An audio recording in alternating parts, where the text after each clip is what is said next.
Hey everybody, my name's Joe. I am also Joe. Welcome back to SNES's Life Recap Show number 18. We're going over the 18th set of 5 games we've played. P.T.O, Pacific Theater of Operations, Irem Skins Golf, Home Alone 2, James Bond Jr., and Desert Strike, Return to the Gulf. So how exciting is all that? Let's start out, obviously, P.T.O, Pacific Theater of Operations. This is a turn-based strategy game of the Pacific War in World War II. It is a very deep game, reminiscent of Romance to the Three Kingdoms, which we played. Actually made by the same people. It is made by the same people. Apparently, that was their jam, was making strategy Very war big, games. in-depth games. Very in-depth games. The graphics were okay. The sound was okay. The gameplay was slow, I think. It was very confusing. And hella confusing. And I even read the manual, but I guess I did not read it enough. It is still hella confusing. I think, like many games, I think this one is probably one that would benefit from continuous dedicated play. And we're not going to invest that kind of time into that with this show, unfortunately. Like, a game would have to be really, really good to get us to go back and be like, I'm going to play this over and over and over again until I figure out how everything works. And P.T.O, as you can see, the clip I pulled has like a minute of us in a menu allocating funds to fuels, materials, artillery, steel, engines, and there is a clip in this where it gets to the ships and the ocean map, but boy, it takes a minute apparently. I didn't realize how much of this clip was just menu scanning. I would like to say the Allies have so much more stuff than Axis does. I mean, we are the size of 7 Japans. Yeah. We're a massive country. But it kind of makes it an unfair battle. It was unfair. I don't know what to tell you. It's not effective for a game. We had way more people. No, you know what it's effective for? A war. That's why we won. Yeah, well. We had way more bodies and way more materials to throw at the problem. It's just how it works. God, I just wanted to get to some of the actual in-game play. This is just setting up the stats for all your commanders. And these are obviously the Japanese commanders. Sumuragi, Kanki. And then we realized oh, this is just going to take forever. Bam, bam, bam, bam, bam. Just Now I think we have to do the American ones too. Yep, there they go. Just yes. I mean, look at that. You've got 20 different commanders because you have 20 fleets under your control at a time. So here's some actual gameplay footage. You get your world map. All the little white dots on that map in the background are locations of battles. It's just bonkers. There's a lot of menu bouncing here. Now, in the end, I ended up saying no thumb up or down. I'm ambivalent on it because it would require dedicated, repeated play to figure out. It also would definitely require you to read this hell manual yes. multiple times. Yeah, for sure. And to read the manual while playing, because reading the manual, you read it, yeah, but you're unless okay, you see whatever, it, but you don't really know what it's talking about. And then when you get into the game, you see it, and you're like, I don't know what any of this is. Yeah, it's a rough one. So like I said, I gave it a thumb sideways. I gave it a thumbs up. I also gave Romance of the Three Kingdoms a thumbs up. I can see why people would like this. For sure. I'm sure if I knew how to play the game, I would enjoy it. It's just, it would require so many hours of investment. Right. It would require a lot of time to actually understand how to play the game. Yeah. And it's just time that I don't have. Well, what are you going to do? Next up, Irem Skins Golf. So this is a golf game, which if you've been watching the streams, Joey and I actually have really enjoyed golf games for the most part. It's kind of surprising, but and this one has been top of the charts. I want to say this has been my favorite golf game. It is tied with me. So I really, and we haven't played PJ Tour golf yet, have we? I think we have. Did we? Yeah, I think we did. I think we had Grandpa over here. And you have a Anyway, nostalgia I factor do have to put nostalgia. on PGA. I have rose colored for PJ, but really, when it breaks down to it, the graphics on this and PJ are very close to each other as far as like the character, the shading, the animation. Where this game beats PGA at is the backgrounds. So the backgrounds look better. Some of the design is better. I liked the controls more with this one. Yeah, instead of the classic tap tap tap to set, to start your swing, stop your swing, and then stop your swing again. This one is just you push A to basically decide you're going to swing, and then there's this meter that bounces up and down on the left, and you're just trying to hit that center bar for an accurate hit. And you have a power bar to say how hard you want to hit it. Yep, which is what that bottom right one is there above power. So the controls are a little bit simpler. The scorecard looks nice. We were just playing a match play here. And the game, did it have music? It did. It did, yeah. It had I'm pretty music. sure I remember and it wasn't music. bad music either. Yeah. So And that is like one of the biggest things in any sports game, especially golf games. this was nice, like, although the ponds look like they're the sky, which, I mean, reflections. But I think what I decided on this one was the thing. So the things that it beats PGA Tour on were great. The things that didn't beat PGA Tour on was Putting. the PGA Tour has like 12 golf courses in it. It does have more. So higher replay value. And then the putting in this game I thought was not well done. I don't think the putting was bad. It's just that it's Not great. the way it's laid out. Like, There's no explanation to it. It's not a topographical map, Like- really. you landed on the green here, so when it comes back to your turn, we'll be able to see. Well, you got to get there first. Anyway, yeah, you'll see. It doesn't give you a topograph view, so you really can't tell. There is divots and hills, Yeah, I don't care for the way it does it. and it is signified by this weird shading technique. And what we ended up figuring out is that, the light is coming from the top right. So if it's Right. light on the top right and dark on the bottom left, it was a hill. And if it's dark on the top right and light on the bottom left, it was a divot. But we had to figure that out, and it didn't really explain that. Well, because we don't have a freaking rule book. Because you can Do you never think find it would explain it? I mean, I would hope to gosh it would, but we can never find a manual for half the sports games we play. So, I mean, what are you going to do? I don't know. I liked it. I gave it a thumbs up. I would play it again. It's not like I didn't like it. It's just the putting really irked the hell out of me.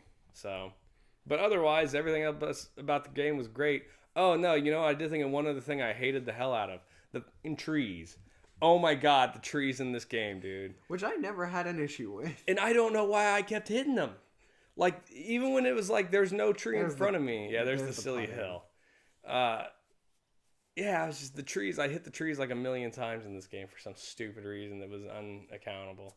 But in the end, I gave it a thumbs up. I gave it a thumbs up. So as 2 well. thumbs up for Irem Skins. So it was a really solid golf game. We did enjoy it. Next up, we have Home Alone 2, which is not unlike Home Alone 1, My frankly. opinion was worse than Home Alone 1. Home Alone 1 was more forgiving with the power-ups. It was easier, but it's the same game, really. Yeah, the problem is the There's game just an sucks. easier version. There's not a redeeming feature about this game to me. In this game, I agree. I don't think there was a redeeming feature in the first game either. I didn't exactly hate Home Alone 1. Oh, they were both hot garbage, dude. Home Alone 2, though, I did not enjoy. Look, the graphics are mediocre at best. The music and sound was bad. And the control and gameplay was just bad. Yeah. See, you even agree with me. On this one, yeah. I thought it was terrible for both, frankly. At least this one has the fact that it changes levels. Instead of being in the house The same 900 thing times, over and over again, yeah. you're in a hotel, and then you're in the Central Park, and then there's probably You do levels have to after that. smack the button like 15 times. Yeah, now. we did. You have to sit there and be like, because that makes the elevator go faster. Anyway, yeah, avoid this. It's poor at best. Thumbs down from me. It was a thumbs down from me. You're damn straight. Next up, James Bond Jr., which was an interesting game created based on a cartoon about apparently James Bond's nephew. Who is not 007, he is 003.5. God, it makes me cringe saying it. It was kind of an interesting It's like a mashup of platformer and yeah. Side-scrolling shmup. Yeah, basically. I mean, graphically speaking, I don't think the game was actually bad. I think it had pretty good sprite work. It didn't look terrible. Sound-wise, Was okay. it was okay. It had music, and it wasn't bad music either, but the music was repetitive. Yeah, it was. And some of the levels, like this one specifically that you're watching here, it took forever. Was very, very long. It's just kind of unfortunate. I mean, was it the worst game we've ever played? God, no. But it wasn't great either. And the thing is, like you said, the graphics weren't terrible. I think the graphics were better than a number of games we've played that we've given thumbs up to. But in the end, the repetitive music, the lengthy levels, and then just the control and the platforming sections when you're James Bond Jr. was really poor. Like, you couldn't really control your jump once you've decided to jump. You could move a little bit. And it had some neat features, like you could do a tuck roll, where you, like, rolled under things. It was very jarring when you killed an enemy in the platforming version, because it doesn't seem like a video game kill an enemy. Like, they explode or whatever. They just die. Like, you just shoot them, and that's that. That's all it is. License to kill, buddy. I will say we did not mention the jet ski level. Yeah, the boat level was pretty neat. Very reminiscent of the Teenage Mutant Ninja Turtles underwater, like, sewer surf level. Yeah. But it felt very fast, and it was very difficult to control. Yeah, I think that can sum up the game in general right there. It's difficult to control. So I ended up giving this a thumbs down, frankly. I gave this a thumbs down as well. Sorry, James Bond Jr., you've been terminated. Next up and final of this 5 is Desert Strike Return to the Gulf, which was a really interesting take on a helicopter attack game. I don't know that. And someone's jacking around with Alexa upstairs. And now it heard me say his name because I'm stupid. Cancel. Anyway, so it's a really interesting take on helicopter attack. You fly this helicopter around trying to blow up a bunch of targets in your missions. The music was like there was a little bit of music, but not much. Certainly not during the actual level. It was like in between the levels. The sound was okay. I mean, you get your helicopter blades whirring and then your guns going off and your explosions when you kill things. And you get this funny kind of clunk sound when you run into stuff. Mm-hmm. The graphics I thought were actually pretty cool for the time. Like, the helicopter's cool looking, I think. I think the game controls pretty well as well. Like, it was easy to control the helicopter and to move around where you wanted it to go. Yeah. The shooting was difficult to aim, but... The shooting is difficult to aim. Like, that makes sense, in my opinion. You die pretty easily.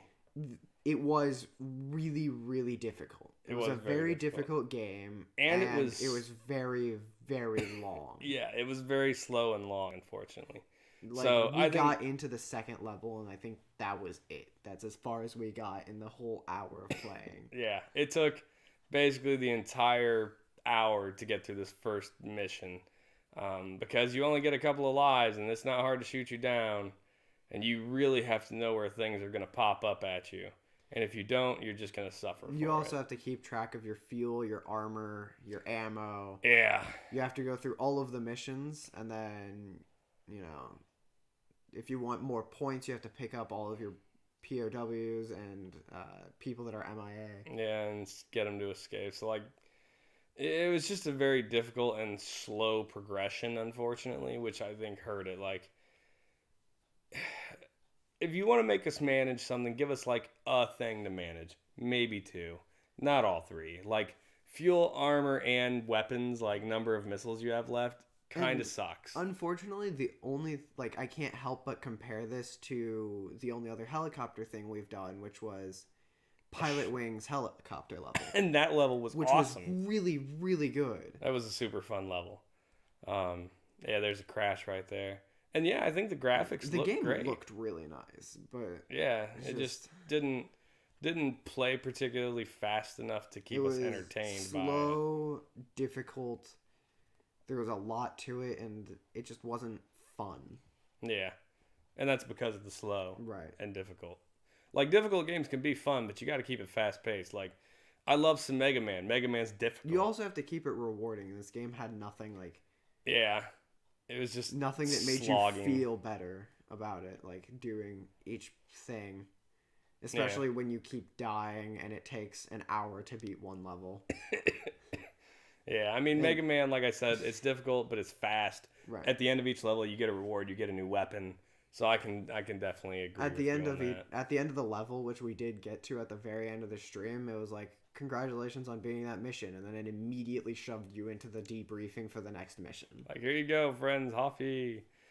Anyway, going back to replay it and thumb ups, no, I went ahead and said thumbs down on this one. I gave this one a big thumbs down as well.